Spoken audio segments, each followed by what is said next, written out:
Hello friends, আসসালামু আলাইকুম। কেমন আছেন সবাই? তো চলুন আজকে দেখাবো আমার এমবি এগ্রো প্রজেক্টের কী পরিমাণ ধুন্দুল আছে এখন। মাশাআল্লাহ, দাম অনেক ভালো।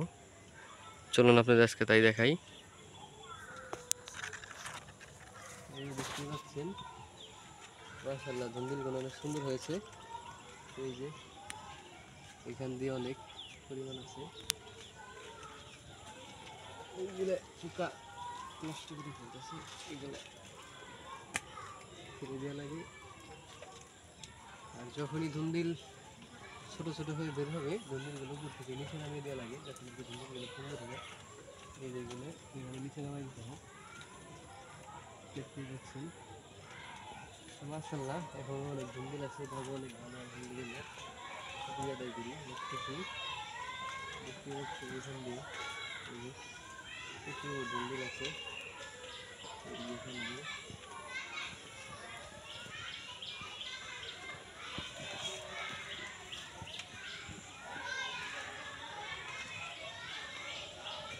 এই যে দেখতে পাচ্ছেন, মাশাআল্লাহ ধুন্দুলগুলো অনেক সুন্দর হয়েছে। তো আমার এই ধুন্দুলগুলো হলো পরের সেট লাগানো। আগের সেটের গাছগুলো সব কেটে ফেলেছি, এগুলো পরের সেটের গাছ। মোটামুটি আলহামদুলিল্লাহ অনেক ভালো হয়েছে। ধুন্দুল হচ্ছে অনেক ভালো, দাম অনেক ভালো এখানে। দেখতে পাচ্ছেন পৃথিবীর অনেক ধুন্দুল কাটা লাগে। এই যে এখান দিয়ে দেখতে পাচ্ছেন, এই যে কিছু আছে শাক নিচ দিয়ে, এগুলো বাড়িতে খাওয়ার জন্য নেওয়া হয়। এই যে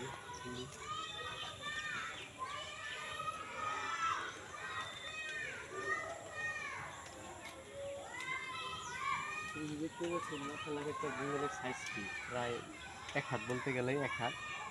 দেখতে পাচ্ছেন অনেক সুন্দর সাইজ। তো বাজারে আমার সবজিগুলো বাজারে যখন নেওয়া হয়, সবচেয়ে আমার সবজির দাম বেশি থাকে।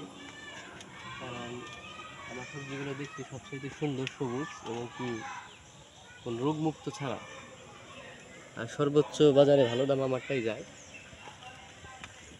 তো সেই হিসাবে আমি অনেক খুশি যে এই পরিমাণ ফলন আসছে এবার। যাক আলহামদুলিল্লাহ, অনেক ভালোই।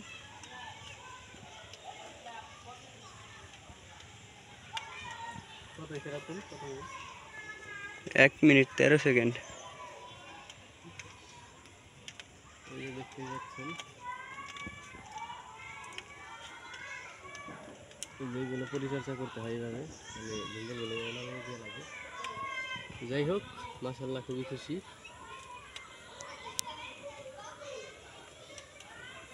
এই যেগুলো হলো ইউল আঠা, পোকামাকড়ের আক্রমণের জন্য এটা দেওয়া হয়েছে। পোকামাকড় সেটা ভিতরে লেগে পড়ে, যাতে নাকি এই সবজিগুলো নষ্ট না হয়।